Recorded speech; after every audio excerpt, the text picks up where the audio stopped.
Alrighty, how are you guys doing out there? So, I guess we can start with a little story time about kind of perspective and the book I'm using. Ernest Norling's Perspective Made Easy.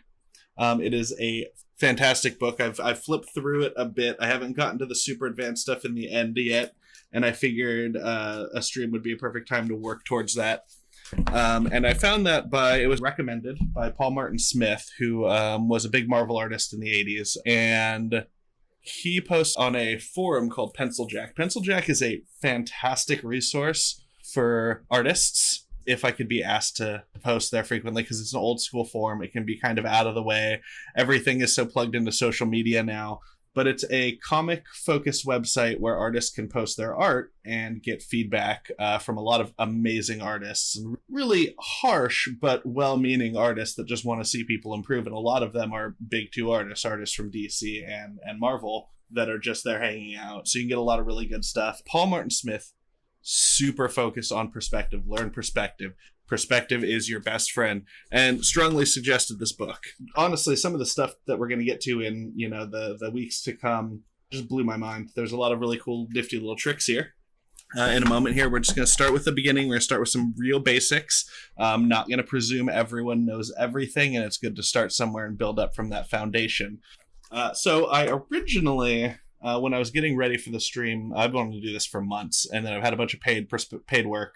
Still have a bunch of paid work, but if I don't find time to do this, I'm never going to do it. And it's something that I wanted to practice for my own and thought this would be a cool thing.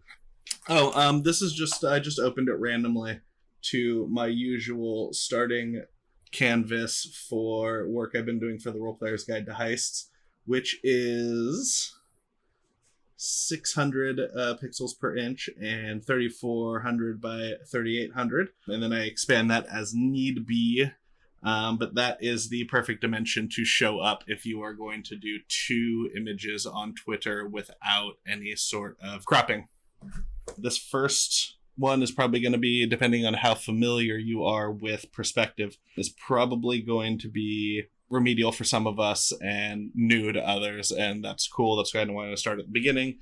Refreshers. First off, perspective itself is being able to draw something so that it looks three-dimensional. I'm sure most of you are familiar with the general idea, like this block versus, and this isn't going to be in perfect perspective, but just to get you an idea, versus that block. So this is a brick drawn without the use of perspective. That's called a plan in professional jargon, apparently. A brick drawn with the use of perspective is called a drawing in perspective. Perspective is not used not only to make an object appear to have dimensions, but also to cause it to appear close up or in the distance, or to suggest a feeling of space. So that's what we're going to get into here.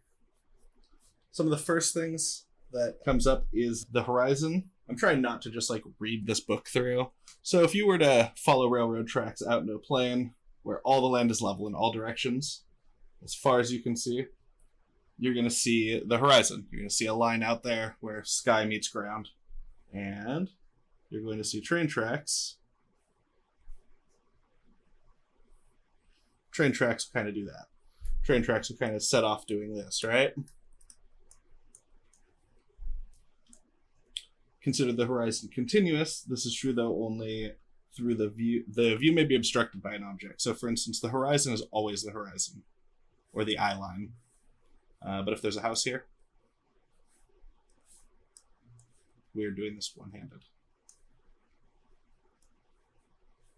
There's like that, hanging out right in there.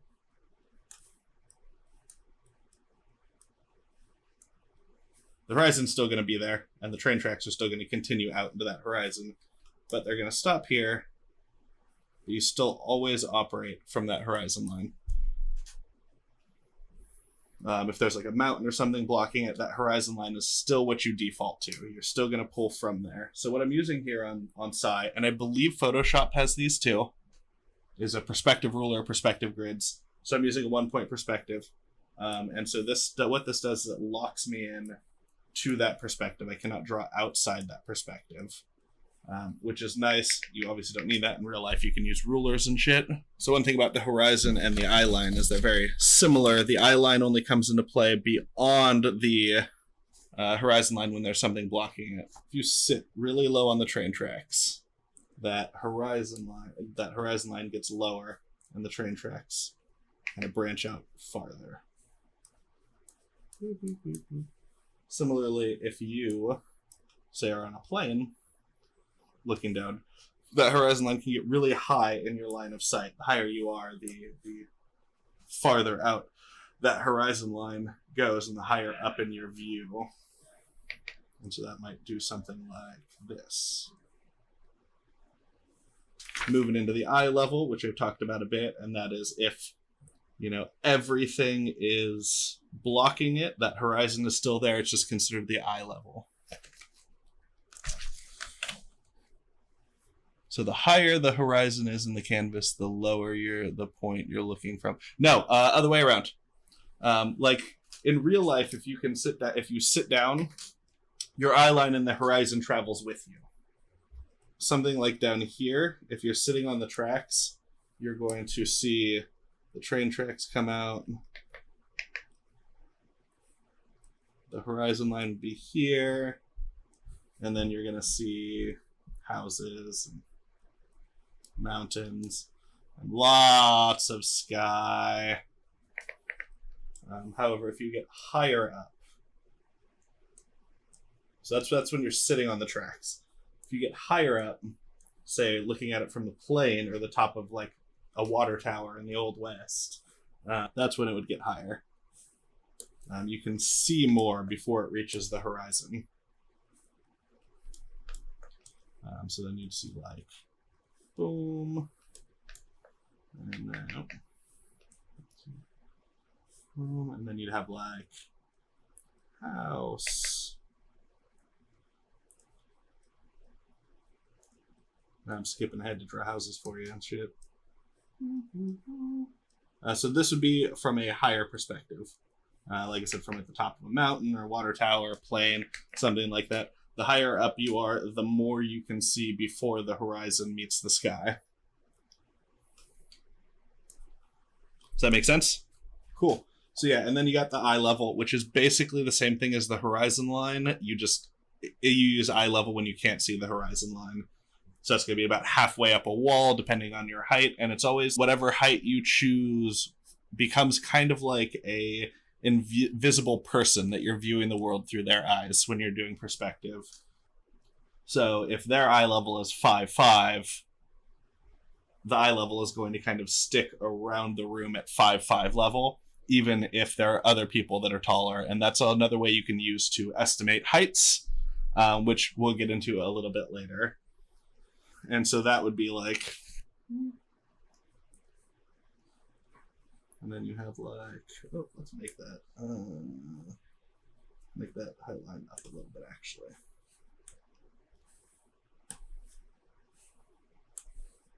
And then you have like a window or some shit right here. And so we know that this red line right here is the horizon line, but as noted before, you can only see that horizon line through the window, but that doesn't stop it from continuing on the same level as the eye line inside the building. Other ways that it's been described is as kind of a water line, like that's where the water meets. If you filled the room like half up with water, if you go beneath the water, you're looking up at something. Above the water, you're looking down at it. Same kind of deal. This gets into a little bit of when we start looking at the planes that shapes have here, looking down on something versus looking up at something. So let's say we're going to, and I'm going to cut out the perspective so it's not going to be perfect. Grab purple, because that's my color. So you're looking at something from this eye line, right? Why are you? You're at 10 density. So you'd be looking down.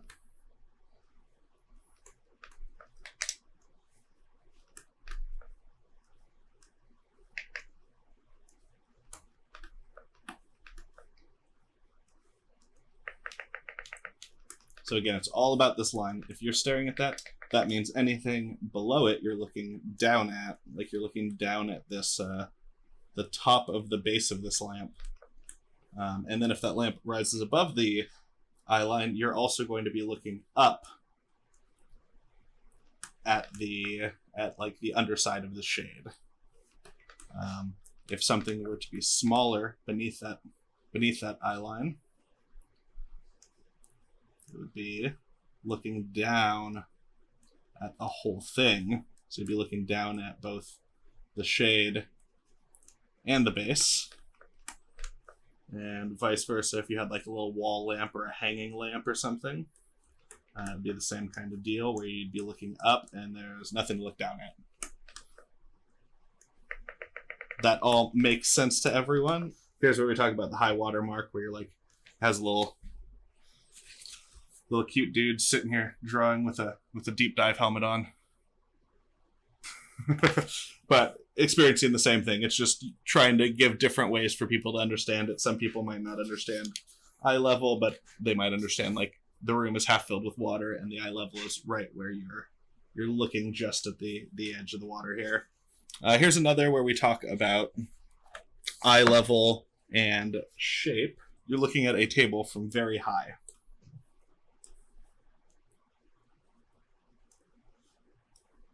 You're gonna see the table from the top, and if it's down in this area and you're looking at it from high, you're gonna see it only from the top, really.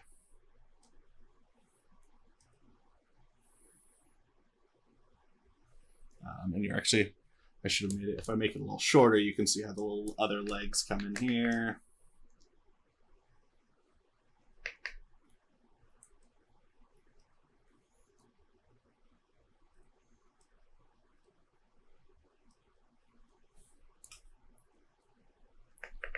So that's if you're looking down a table from the top.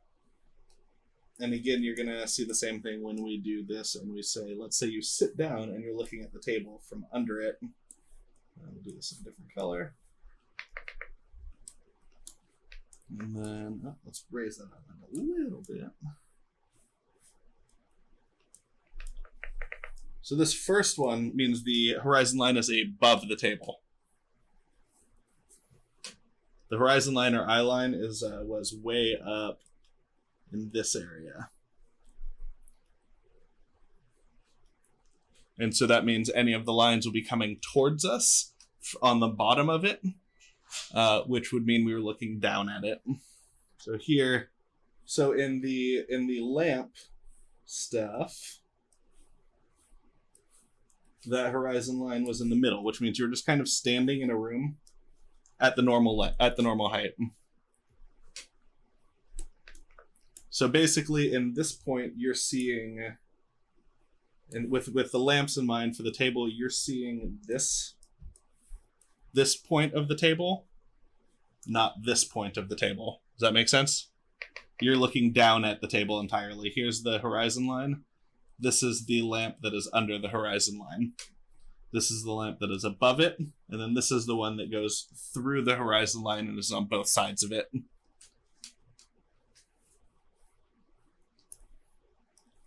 Let me know that makes sense. I'm totally down to keep talking about this if it will help. And then doing this next one will likely help reinforce that as well. So let's say you sit down, so you're just in front of the table. Or just under you sit down so you're looking at the table from under it at that point. So at that point you would have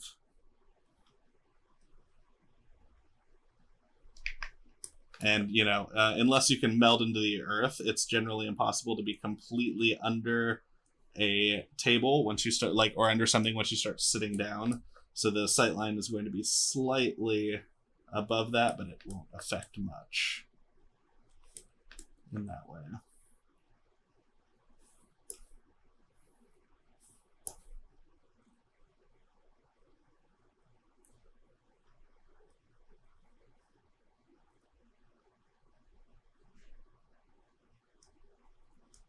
Okay, and so with this, that's kind of what we're doing there. So with this, you'll notice a few things coming from there. One, we got the horizon line right here. And then you're sitting lower, so you're probably sitting somewhere here. And then you'll see how we track the movement of the legs is the same way like the train tracks. So you follow this out like that. And I actually may have some weird perspective going on here, but the idea remains the same. Yeah, that's right. It's just very wide. And so that's how you would track the legs. And then everything kind of connects onto this point.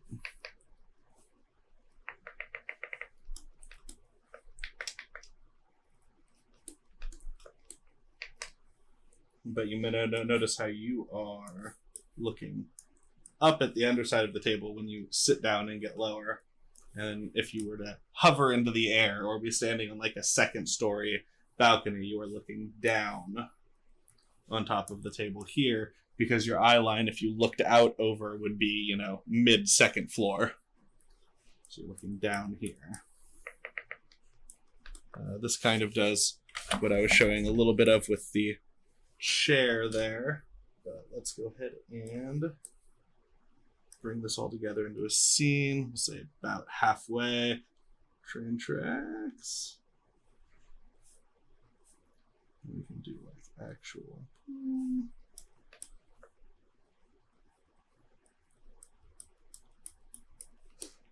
Okay, but then let's say that this also has, so we know where the train tracks meet there. Everything in a 1-point perspective is going to meet at that central point, though. And that central point could rise or fall depending on where the eye line is. It's not always center of the image.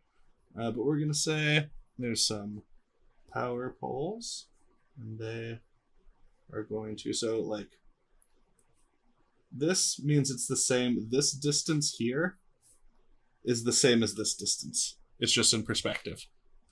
So it looks like it gets smaller, closer together until they eventually merge. So we're gonna say these are fairly far out. We're gonna say like maybe there. That's gonna be the main.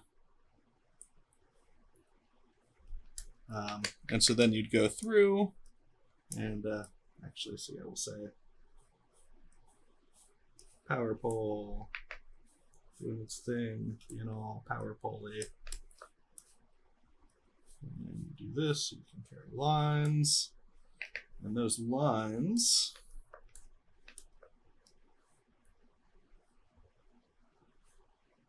are going to be coming down there. And again, this is kind of a similar situation where we are looking both down and up at this power pole because of how tall it is. It's kind of in the middle.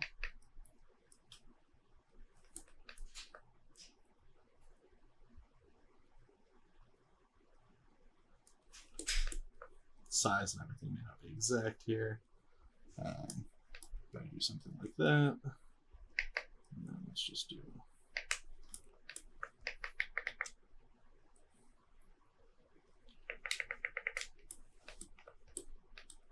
So those power lines going in, and then you'd kind of do a similar thing. If you had a fence over here, you could say fence is about that high. And there's some wiring in the middle and some fence posts periodically. And there's a way to calculate this too, but that's a little farther in as far as making sure your spacing is correct for stuff like this. That's some of those cool tricks that I picked up, talked about previously. So you see how all that kind of converges in and why it all kind of converges in on that central horizon point. Does that all make sense to everyone? Is there any questions about that? And in case you're about to ask, but why that specific point? That's the idea of 1-point perspective. If these were all going in different directions, that would be a 2 to 3 point perspective. 2-point perspective in horizontal would change how those function. But in 1-point perspective, they're all going to converge on a specific point. So we're going to go back to my brick over here. My very well done brick. So you have a couple lines when you're starting to look at this is because it's off to the side, kind of like that. It's either 1 or 2 point It's more of a 1 point perspective. You have the width line.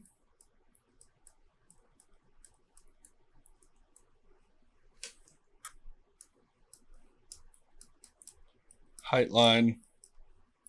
And length line.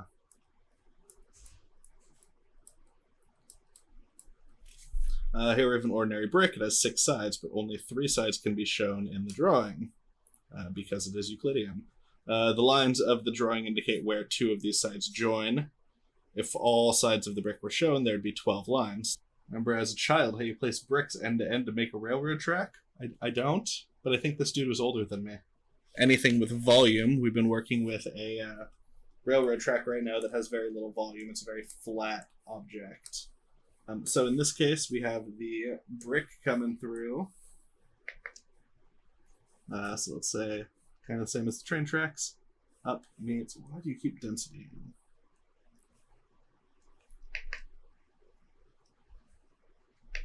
You have to come down a lot of times. Control, there we go.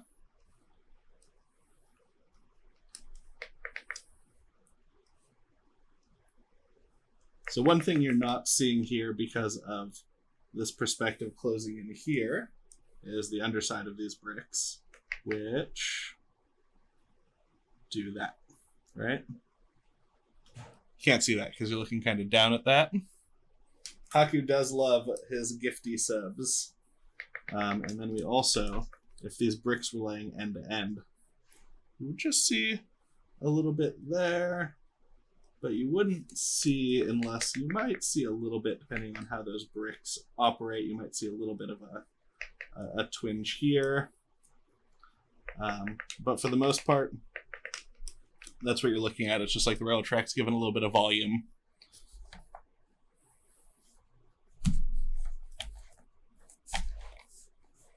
Now let's remove all the bricks but 1. It says. So let's say we remove that.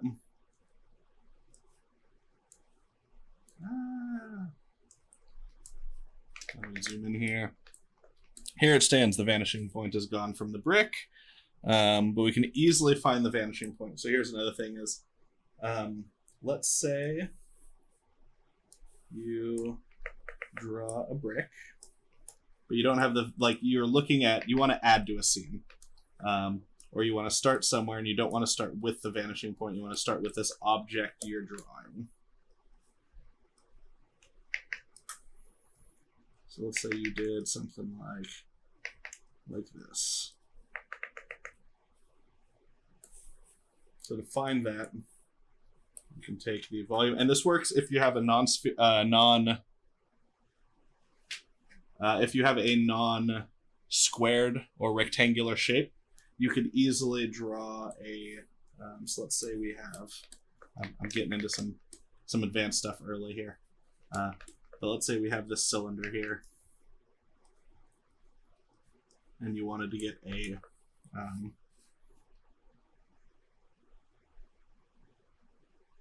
to get a perspective for it. What you could do there is just kind of get a square going on here, and with the cylinder it makes it a little easier because you have some options you can choose to operate, but you can just kind of make a box around it, a 3D box, and we'll get some more information on how to do that in a little bit, and then operate off of that little box, if that makes sense. But that's a little more advanced. So for now we need to figure out where these lines of this brick meet.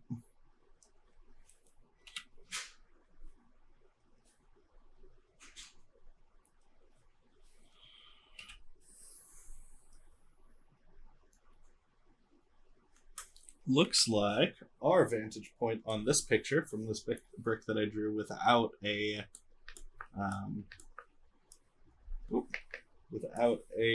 perspective in mind is here.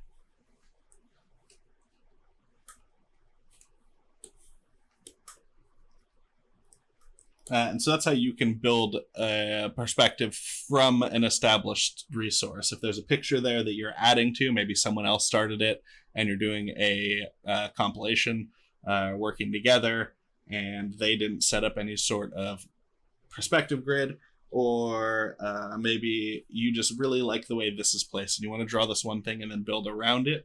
That's one way you can find the perspective. The 2 vanishing points. So yes, we are about to jump into 2-point perspective. Starting to get a little more complicated. We're going to have 2 vanishing points on the same horizon line. So before we get there, is there any questions about current 1-point perspective? Yeah, sure. I can play around with that. Some of these get a little strange, but let's play around with it here. Gotta have to be something that... And so some of these, when we start to get rounds and stuff, that's a little trick later, so I want to avoid rounds because that's something I actually need to practice later. For sure. I found some tips and tricks later on that help me figure out how to build rounds from a square perspective. So we'll want to avoid that too much. But let's say... And by all means, if anyone is playing along at home, I would love to see whatever you're practicing with. But let's say here, so like you can do some weird perspective without hard edges is a little harder to quantify, especially before we get to the advanced kind of stuff. But we can do something like this. And do we see why? Here we go. Let's do something like this and then ask, do you see why all of these lines are being created the way they are? And then ask any questions or suggest something. Is there something specific you would like to see as far as shapes go? By all means, let me know and we can play around with that.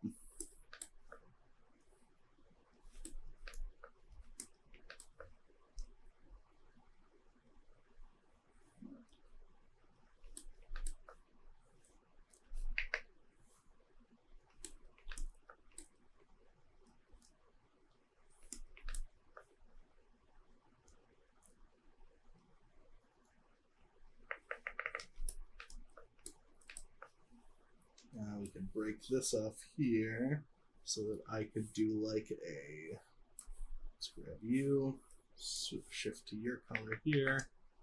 Let's grab a, let's do like that maybe.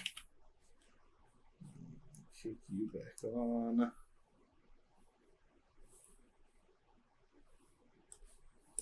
And with this one we could do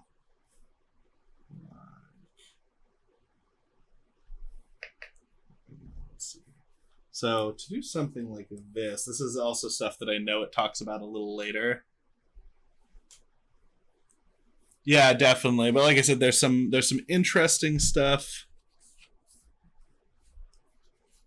Oh, no questions are bad questions, and it's totally fine, especially because we are operating on a non-native language for you. I don't expect you to necessarily grab everything. So let's see here. So the closer the line is the central axis, vertical axis, the more it's just a straight vertical line.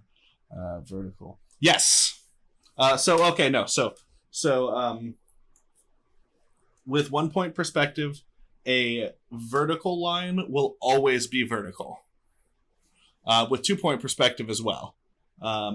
If you're looking at anything that has height, that the lines themselves are vertical and parallel, they will always, no matter how far away, be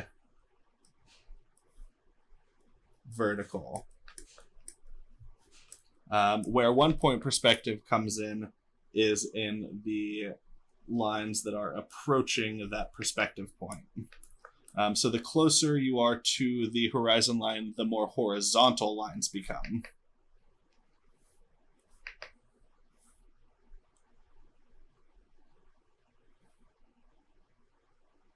That is in perspective there for something over here.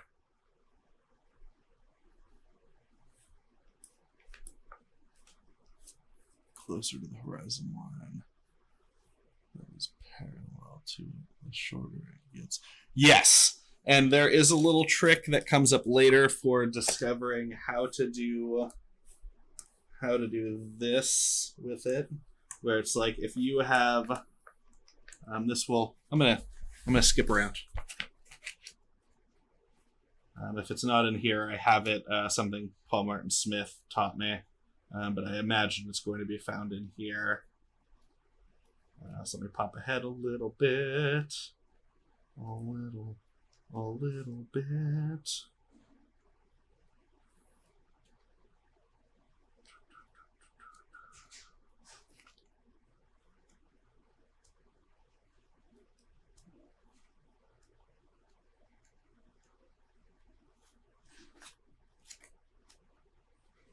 Okay, here we go.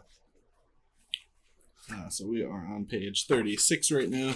Pop back to 145.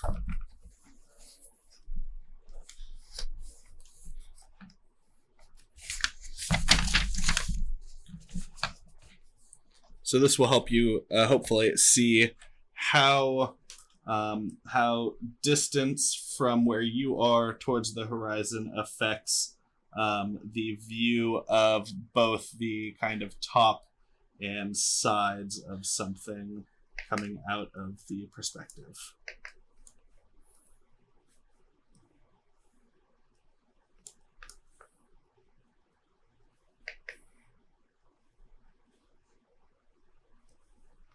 And hopefully we'll answer that question in a way that will be helpful.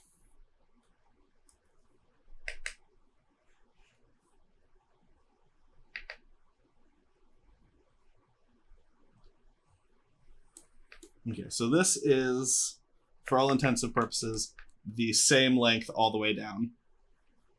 It is just a long rectangle. And then so to figure out how we want to break this down, a line bisecting it at an angle.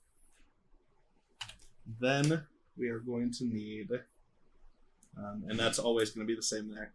And then we're going to need, and I'm going to measure this so that it is all the same.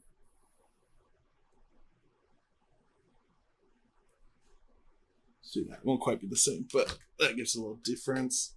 All right, and then we are in perspective, so we can do this and this coming out of there. So let's say this rectangle is a building. It's a 3-story building, and we need to see how everything breaks down. Anywhere this blue line that is the additional length lines within the shape and this diagonal line meet, that is where those are equal size. So for instance, all 3 of these shapes, these shapes here,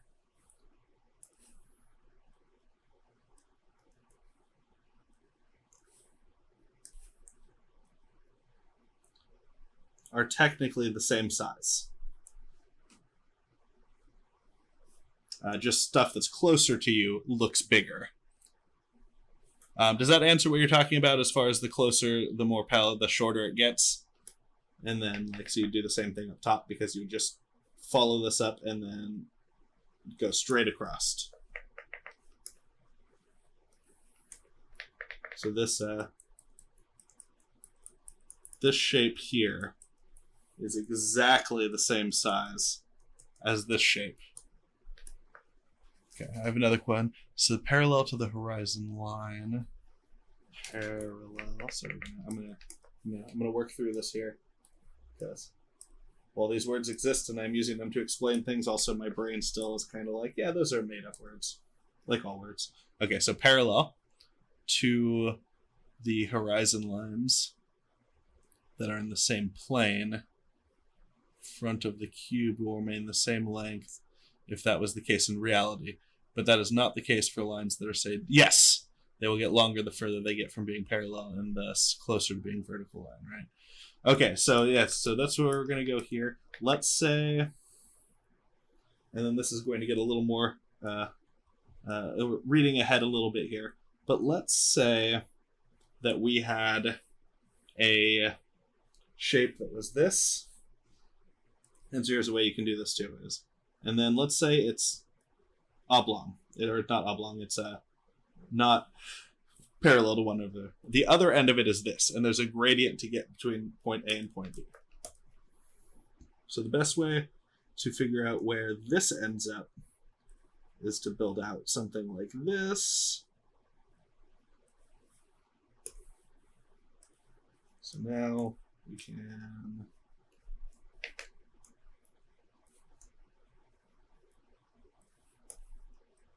and this is, as my current knowledge exists, the best way to do this. There, I may learn of one another as we move through here, but this is currently how I would do something like that. And so then this line is the same as that one. And because of the angle that we're viewing it at, we can't see the top of it because that is running up in a direction that makes it so we can't see it.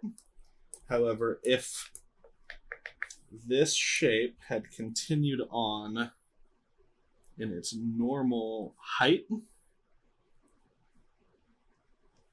we would be able to see a little bit of the top.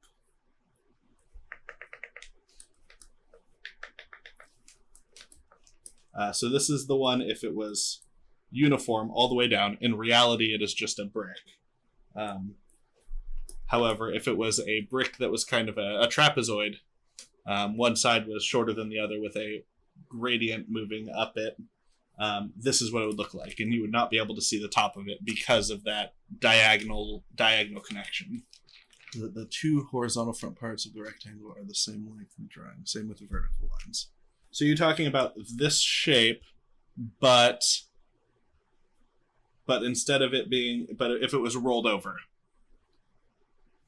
Wait, so okay, all right. So it was the two horizontal front parts of that rectangle the same. Same with the ones that go into perspective. Oh, yes. So that you're talking about how they appear versus how they are. Yeah, exactly. They're going to get closer together and smaller as they move away from you. Is that what you're asking? Yeah, that is 100% how that would operate. Okay, so I believe we have answered that question and continue to ask if we have not. We will get through this. No, not all lines change with perspective, especially one-point perspective. In one-point perspective, there is a good chance that if all lines are right angles, most of them will maintain being right angles.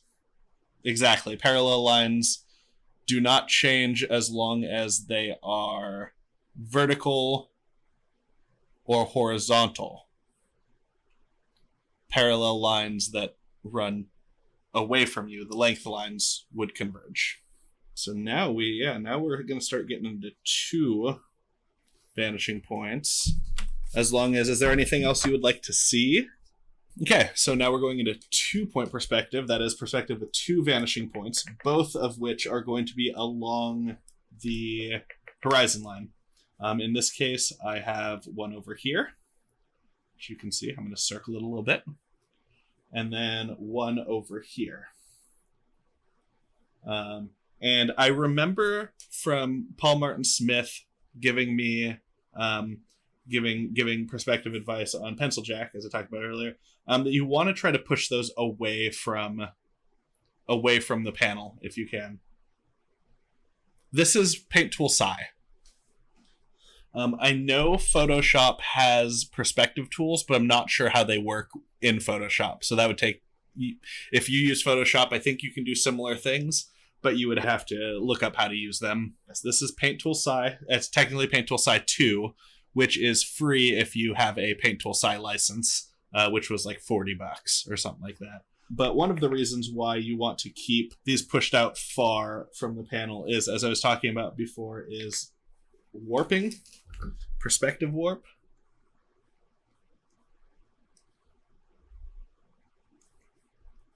As you're like trying to draw like a bed or something and it comes out looking like that and can get real warpy. So you're gonna push those out again a little bit. And then place a brick on the table so you see three sides can be seen. And in 1-point perspective, we remember that everything was parallel. The fronts, this guy right here, these guys here were parallel, these guys here were parallel, The only difference was the length lines, right? So with 2-point perspective, your vertical lines are still parallel, will still be right angles, they'll still be just straight up and down. But with 2-point perspective, your lines that are parallel to the horizon line, like these guys here, are no longer going to be parallel. They are also going to be in perspective.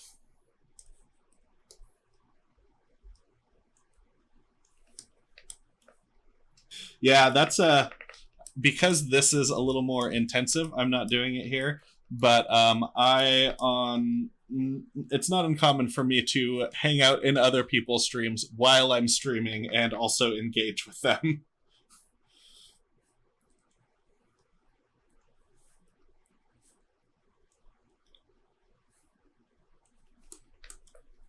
Okay, so this is a brick using 2-point perspective. That's kind of a short brick. I probably should have made it a little thicker, but that's fine. And to demonstrate right now what we have here, I have so many layers open right now.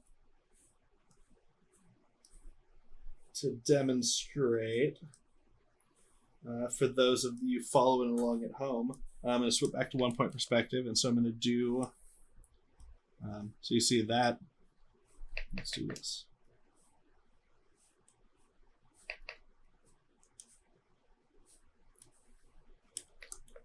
So you see, and this is a little more relevant to Francita because she had some questions previously, so hopefully she's seeing this. But with 2-point perspective, these lines that we just went over and how they were parallel in 1-point perspective are no longer parallel in 2-point perspective. So this brick, as you know, would kind of be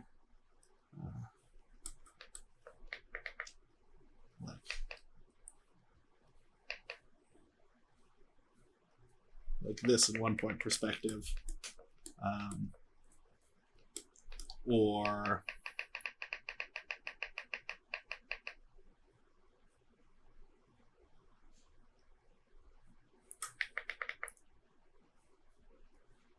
something like so. And then that's going to get all funky over there.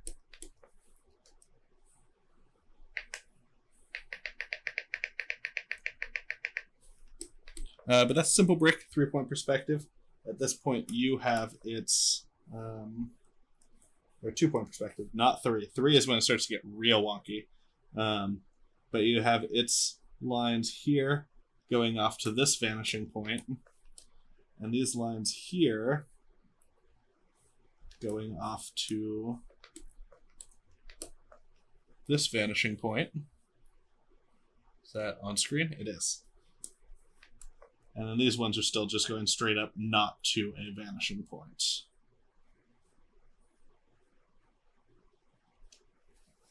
But you can do something similar with this that we did with the other brick, where let's say you start with this brick, and you're like, God, sure would like to know what the perspective on this piece was so I could keep working at it, and I didn't plan it at all. Well, my friends, it's a little more complicated, but, and you may need to adjust a little teeny tiny bit, but let's see how this goes. And then the problem is this will be going off camera. And then also this needs to be straight up and down, but it's not because I'm lazy.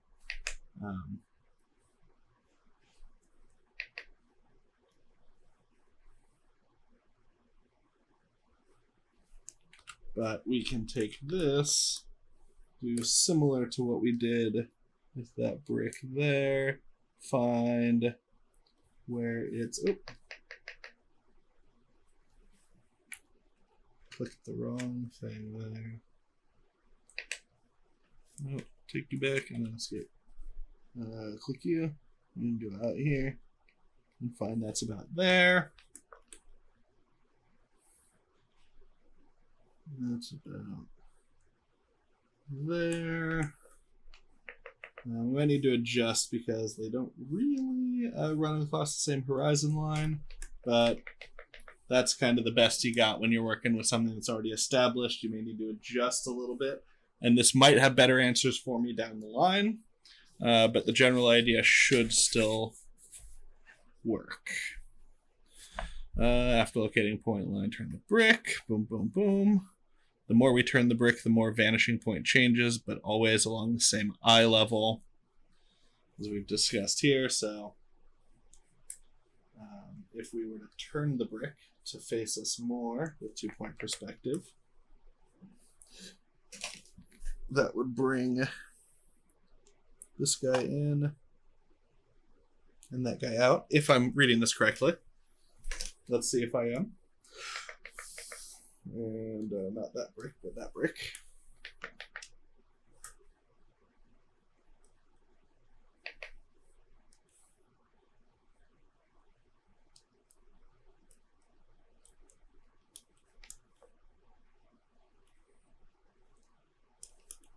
Yep.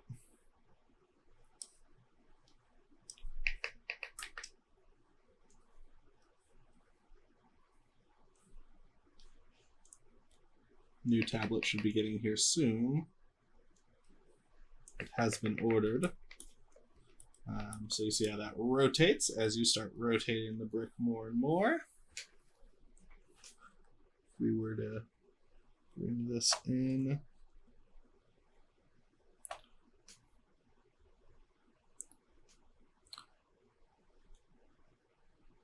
maybe I wouldn't actually be changing the vanishing points there. Hold on. After looking at the vanishing point line, turn the brick a trifle more. This changes the vanishing point. Okay, yeah, so I should be changing the vanishing points. Excellent. But wait, here's another set of parallel lines, repeating the width of the brick. Let us extend these and see what happens. Okay, yeah, I think they should, as long as you draw a correct... like when I was doing this guy here and trying to find the vanishing points, I think as long as you draw a correct vanishing point, they will, like a correct object in perspective, they still will always find the right horizon. So at that point, you might just need to tweak your image a little bit from there. So basically, yeah, if you keep turning your 2-point perspective until the brick is facing you directly on, it becomes like a 1-point perspective dealio.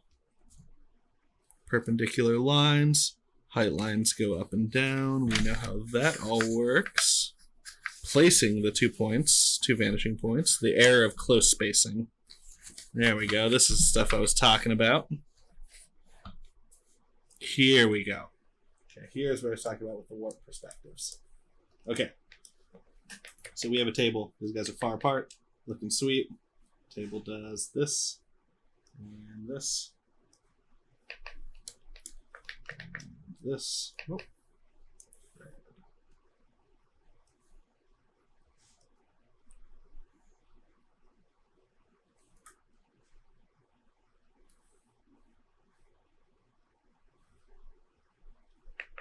Okay, we got that table there.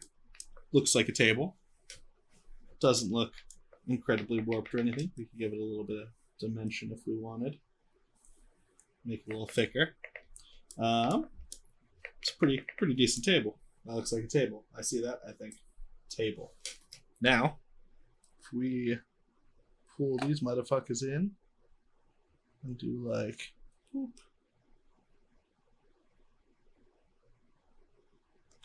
See if I set my guide right.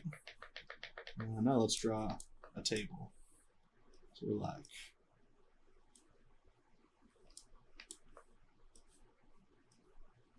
and so that looks okay, right? Until you start to get there.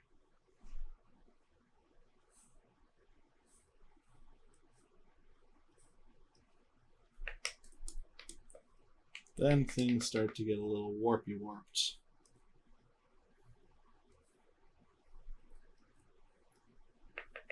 As you have this kind of basic shape going on.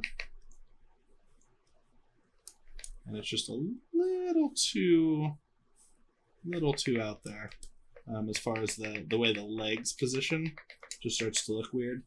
And the closer you pull in is my planny plan. So if I pull these even closer, starts to get super awkward.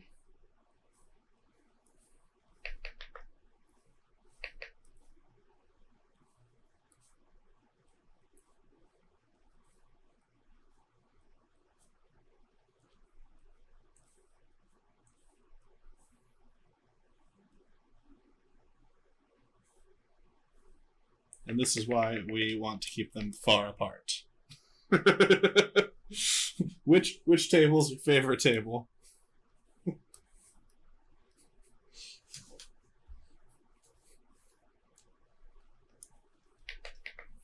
That purple one. That's the best one. So you want to push those vanishing points out as far as you can. Avoid warping the perspective, but you don't want it so far out that it just becomes like a flat plane. Here's some good information on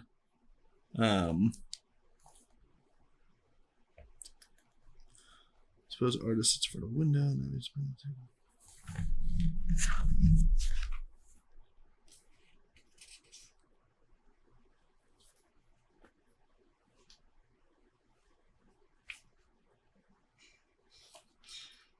Okay, so now let's go ahead and this one has a little bit of it, and I'm just going to play around with creating a little room or something. Because a lot of this is, my practice as well. So I'm going to kind of design what they have set up here on this piece, just to get a little practice with the 2 points as well. Because 2 point is where I need to start practicing a lot more.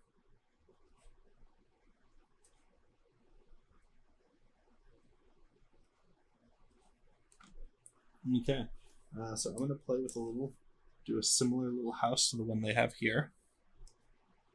So it's a little room going in here. And then we got a wall that's doing this. And that wall's got like that. Comes up here.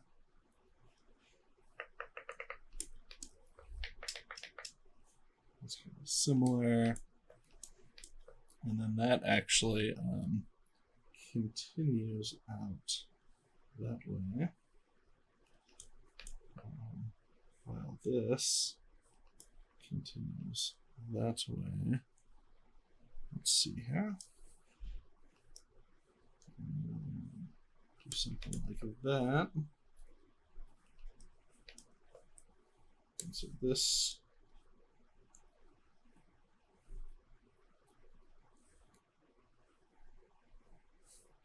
this is slightly incorrect. Yes, no, that goes. No, that was correct. Because this is a room, and this has like a beam, and we have a ceiling here. That's why I was miss. Okay, so.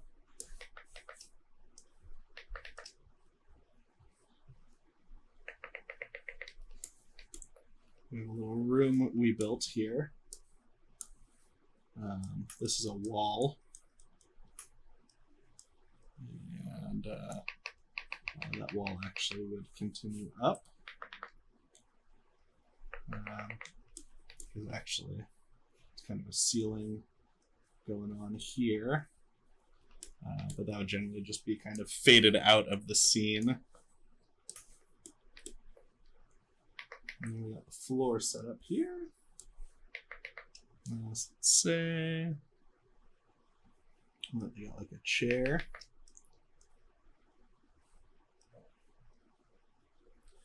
And that's kind of just out of view. We got a table. So we got, say, do something like that.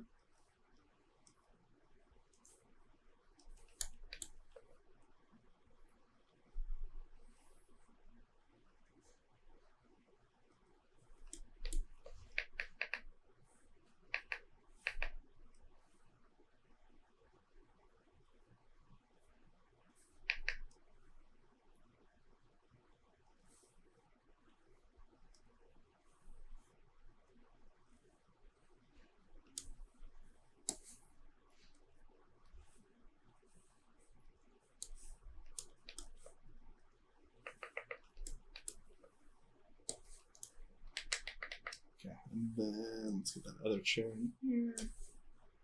So we figure out if it's directly across. Oh, and they're like little stools. They're not even chairs. That makes it way easier to draw. So here's a little information about Dyer. I hate drawing chairs. Okay, so that's there. So we're going to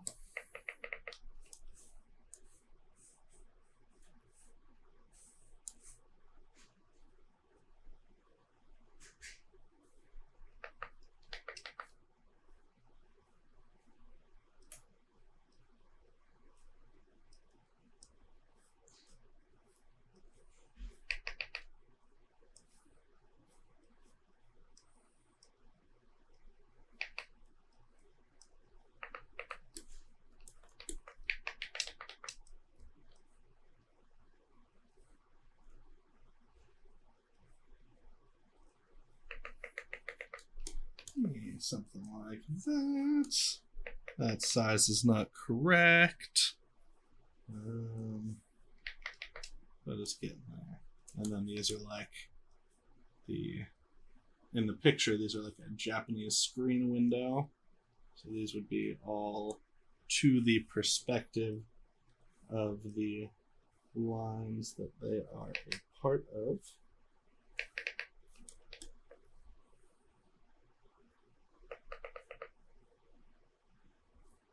Which is the green line for this.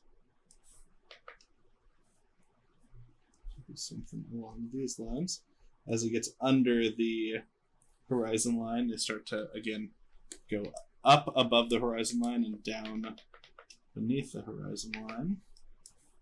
And this one kind of go the same direction.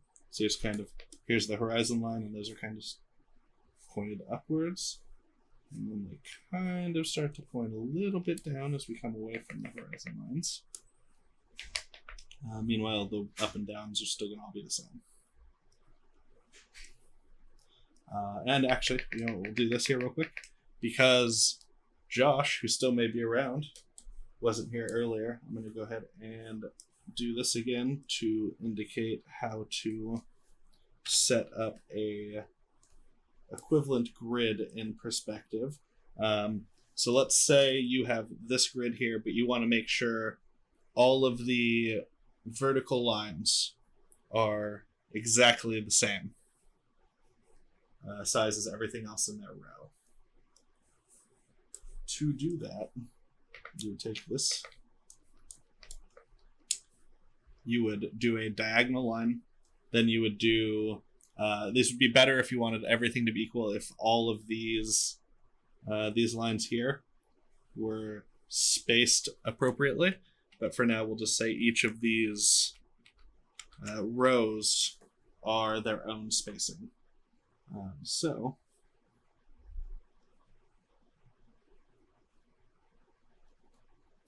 anytime that diagonal meets one of the horizontal lines, you would create a grid layer like that. And that is how you do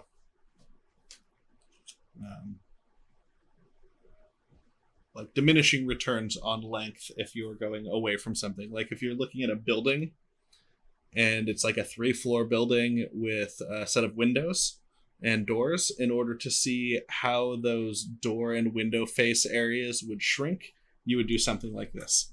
Same way as how you would do that with a tiled floor, for instance. And this would look significantly better, again, if all of these were the same height from each other. Then this would all be perfectly flat, even though as they get farther away, they're going to look more and more rectangular.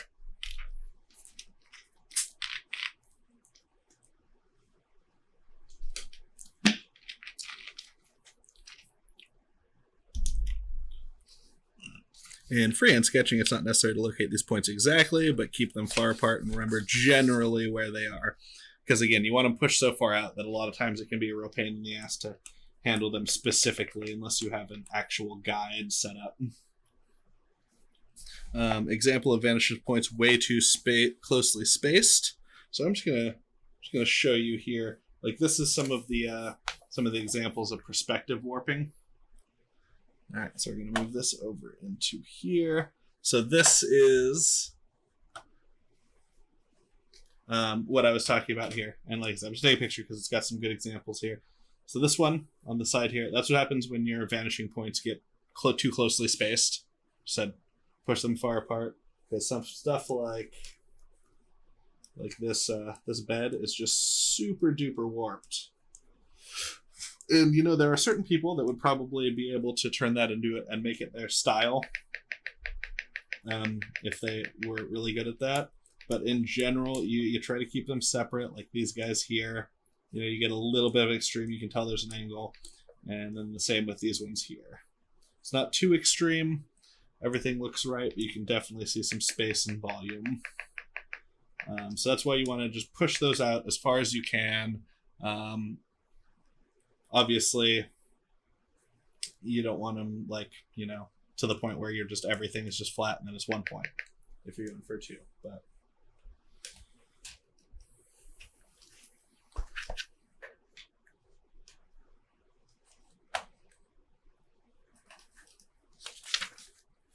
two drawings per preceding page are examples showing the result of vanishing points widely spaced. First drawing, point B in the same position as the previous sketch, but point A has been moved. So yeah, with this one here, B and A. So this one is the exact same perspective as this one. These two are equivalent.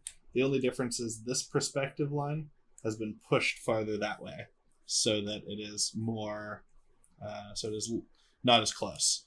Otherwise, B and everything else with the setup of the room is exactly the same. So that's also another really big indicator on, you know, wanting to push those out and space those. Here again, the result is a natural appearance of the furniture, but a different appearing drawing. Both drawings are pleasing from the standpoint of perspective. The different results produced show how this particular group of furniture appears from 2 different positions in the room. The first drawing obviously is made when an artist was in a position where he could get a side view of the bed. This one right here, side view of the bed. The second drawing shows position change, so this view is more towards the foot of the beds. We have discovered that the spacing of the vanishing points is most important, not only giving the drawing the correct appearance, but to show different viewpoints of whatever we are drawing. So remember, if you place vanishing points close together, you are not drawing a square-cornered object. You are sure of a pleasing drawing if you space the points widely. The vanishing point lies at the place where a line passes through the drawing. This line is one that extends from the artist's eye and is parallel to the line he is drawing.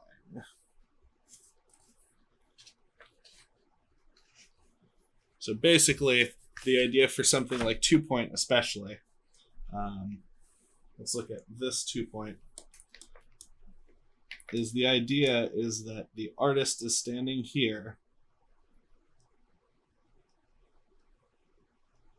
and there's a line from his eye here and a line from his eye here over to the perspective points. So that's why these can change. Like if you shift it around to the room, again, perspective is taken as if from a invisible observer that you are looking through their eyes. So that shifting a place of where your invisible avatar is inside the room that you're drawing perspective will determine kind of the perspective lines, the grids, where everything lines up.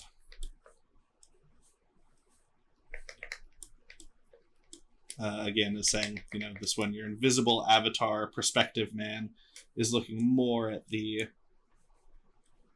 foot of the beds. Well, in this one, you've shifted around the room here, and your invisible avatar man is looking more at the sides of the bed. So keep that in mind while you're framing a position and framing your vanishing points.